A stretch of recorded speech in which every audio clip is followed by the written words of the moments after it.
untuk situasi keluarga, masing-masing keluarga insya Allah sih udah kondusif. Cuman untuk bebenah lingkungan itu yang sangat ya kita upayakan. Artinya alhamdulillah banyak relawan-relawan para yang bisa membantu di sini. Ya sangat-sangat terbantu sekali lah. Kalau emang situasinya di kerjaan sendiri sangat tidak memungkinkan. Untuk secara keseluruhan insya Allah kondusif.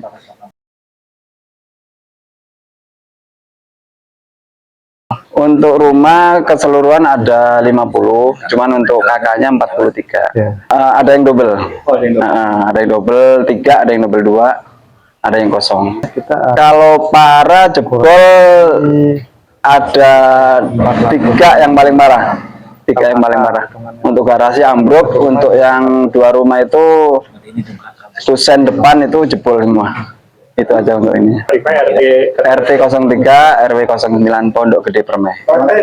Siap untuk bantuan kemarin. Dan untuk hari ini ada, cuman belum sempat untuk ngangkut, khususnya di RT 3 belum. Cuman untuk pihak BMCA udah mengerahkan minimal untuk penanganan lumpur yang ada di lingkungan lapangan voli. Itu. Untuk harapannya, karena selama saat ini udah diinventarisir, minimal ya beberapa yang termonitor oleh kami, udah kami ajukan dan dilanjutkan oleh RW untuk ke kelurahan. Adapun untuk tindak lanjut ke atas belum paham. Bantuan saya kira cukup ya untuk sembako, untuk peralatan kebersihan. Cuman karena rata-rata di lingkungan kami ini pekerja harian, artinya hari ini kerja, hari ini makan, hari ini kerja, hari ini makan. Maka memang untuk recovery ini sangat vakum, sangat kosong sekali. Jadi tidak menghasilkan sama sekali. Kalau untuk kecewa, coba kami sosialisasikan, karena ini kan perlu proses ya. Ya kami bersabar sih, artinya memaklumi lah. Belum sampai ke sini dan belum 100% tercover. Sedikit kecewa karena nggak ngerti ya. Nggak ngerti. Untuk di lingkungan RT 5 itu ada 57 rumah atau 57 kakak. Itu total 57. Ya, 57 kakak. Kalau secara keseluruhan yang paling parah termasuk plafonnya ya, yang ambrol itu ada dua rumah gitu.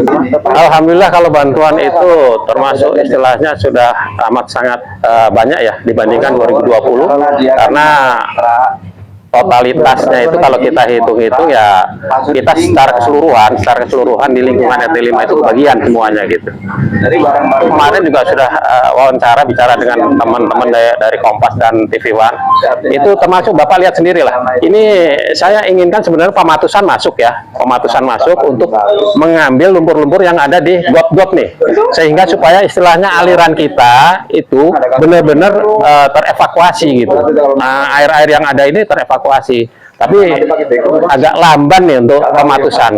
Sebenarnya sudah, cuman mungkin bergilir ya, dan kita ini saat ini belum masuk ke wilayah RT 5 nih, belum masuk ke wilayah RT 5 RW 09. Jalan utama itu yang diutamakan saat ini saya perhatikan itu di lingkungan RW 08 nih.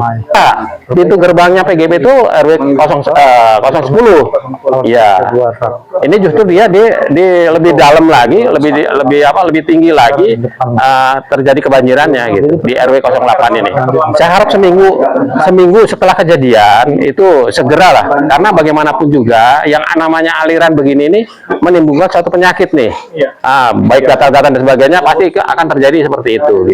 Ini kita ini tanggul ini terjadi pelongsoran. Nah, harapan saya ini dari pihak terkait, dalam hal ini pemerintah, bisa mengatasi hal ini supaya tidak terjadi jebolnya lagi tanggul yang ada di wilayah 09. Karena apa? Karena bagaimanapun juga saat ini, sampai dengan saat ini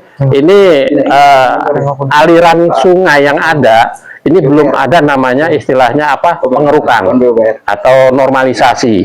Nah, kalau sudah ada itu, kemungkinan itu agak aman kita untuk istilahnya terjadi banjir kembali gitu.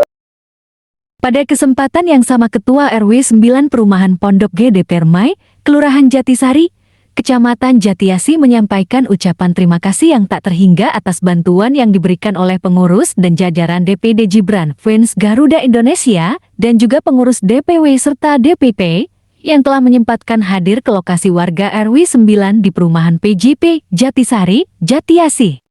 Merupakan kehormatan tersendiri bagi warga Perum PJP khususnya RW 9 karena kepedulian pengurus DPD Gibran Fans Garuda Indonesia yang dianggapnya bisa mewakili kehadiran Presiden Prabowo Subianto dan Wapres Gibran Rakabuming meskipun hanya diwakili oleh jajaran DPD Gibran Fans Garuda Indonesia.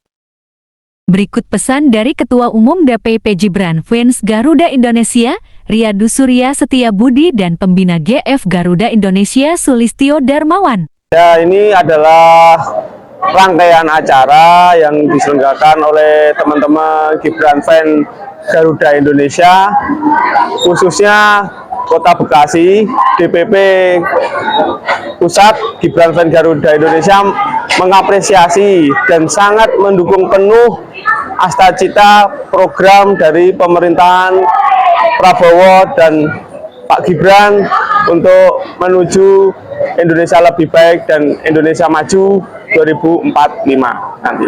Ya,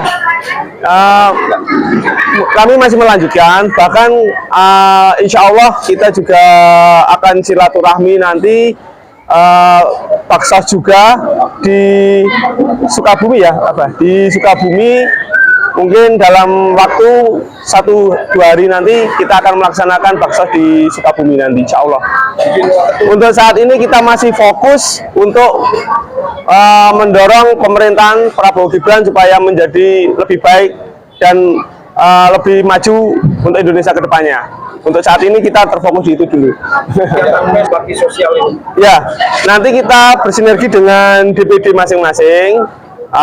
Kebetulan kan kita di Bekasi sinerginya nanti dengan DPW, termasuk di Sukabumi kita juga bersinergi dengan DPW wilayah. Di wilayah Jawa Barat nanti bersinergi dengan DPD di daerah Sukabumi. Itu sudah ada kita di sana. Ya, harapannya biar semua masyarakat yang terdampak bencana alam ataupun bencana yang lain bisa mendapatkan bantuan ataupun apresiasi dari stakeholder yang ada di daerah masing-masing maupun nanti dari masyarakat juga, masyarakat luas, biar bisa juga menumbuhkan rasa empati, rasa persaudaraan untuk saling membantu sesama bangsa dan negara ini nanti. Tanaman kembali penghijauan terutama di daerah puncak karena sumber air ini dari puncak. Kalau kita hanya netralisasi sungai itu nggak bisa maksimal. Makanya kita berupaya betul sama-sama dengan teman-teman organisasi kita ini bergandengan tangan dengan pemerintah. Nanti insya Allah kita akan mengusulkan untuk reboisasi, penanaman kembali, penghijauan. Karena memang kemarin sempat kita mengadakan penelitian bahwa tanaman-tanaman keras ini kalau musim hujan itu kan menyerap air. Kalau musim kemarau, daun gugur itu akan menurunkan air. Nah, makanya kan pola-pola inilah nanti akan kita usulkan pada pemerintah. Insya Allah begitu, teman-teman. Terima kasih. Itu betul, tapi upaya dari pemerintah Kota Bekasi saya kira sudah lumayan. Buktinya ada tanggul, tapi mungkin karena ada faktor satu, curah hujan yang kemarin memang bisa dikatakan tinggi, sama pendangkalan sungai. Ya, tapi yang terutama permasalahan di sekitar kita itu adalah masalah sampah.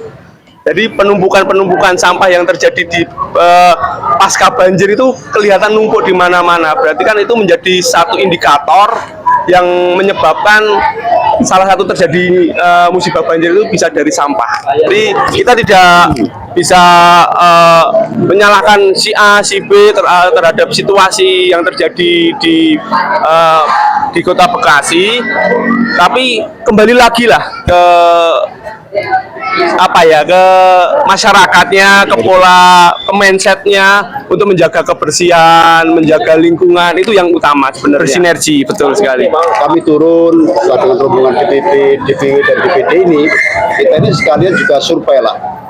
titik-titik mana kira-kira yang belum dapat bantuan, itu nanti akan kita lanjutkan dengan kita usulkan nanti. Nanti ada mungkin gelombang kedua masalah obat-obatan, terus popok bayi, mungkin begitu. Okay. Kalau kemarin Sukabumi sudah kita kirimkan selimut kemarin. Mungkin yang gelombang kedua ini mungkin obat-obatan terus alat mandi Pak Sekjen ya. Ya.